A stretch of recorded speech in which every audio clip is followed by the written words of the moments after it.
Assalamualaikum warahmatullahi wabarakatuh. Selamat datang di channel Resensi Institute. Berawal dari sebuah pengalaman yang selalu saya dapati ketika tidur di beberapa kamar yang berbeda, saya kemudian tertarik membaca dan menulis mengenai mimpi, bahwa mimpi itu beraneka ragam, mulai dari mimpi buruk, mimpi baik, bahkan mimpi yang berujung saya harus mandi junub. Terkhusus untuk mimpi basah yang setiap laki-laki dapati, apakah memang pemberian Tuhan ataukah ada campur tangan setan yang melakukannya? Nah, dari pertanyaan inilah saya memulai mencari mengapa mimpi itu ada, dan kemudian apakah mimpi itu hanya sekadar bunga tidur yang selalu orang-orang katakan kepada kita, atau bahkan mimpi itu mempunyai makna yang harus ditafsirkan.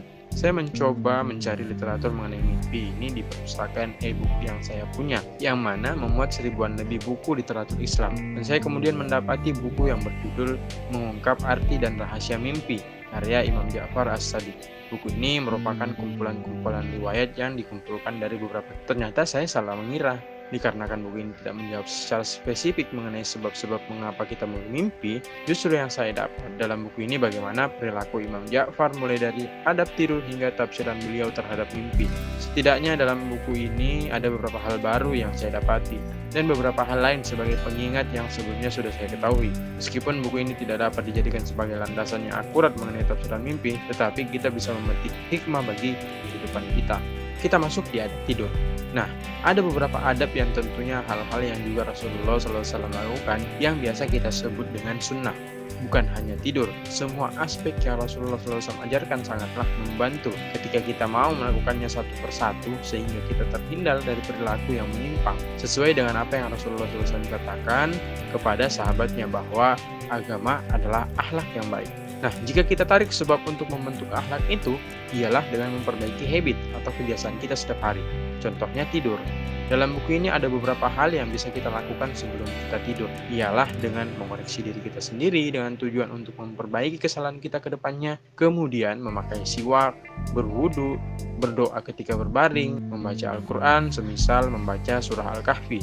Imam alaihissalam berkata, tiada seorang hamba yang membaca surah Al-Kahfi ketika hendak tidur, kecuali ia bangun di waktu yang diinginkannya. Nah, adab selanjutnya ialah berlindung untuk mencegah ihtilam atau mimpi basah, berlindung dari jatuhnya atap rumah, dan bahkan dalam buku ini juga disebutkan kebanyakan tidur dapat menyebabkan menghilangkan agama dan dunia seseorang, karena sesungguhnya Allah Subhanahu wa Ta'ala membenci banyak tidur dan banyak menganggur.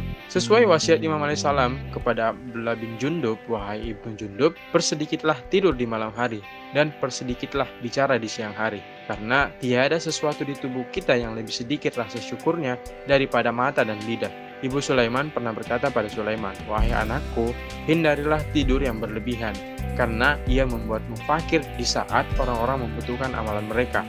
Wahai ibnu Jundub, sesungguhnya setan mempunyai buruan yang diburunya, maka jauhilah buruan dan umpan-umpannya.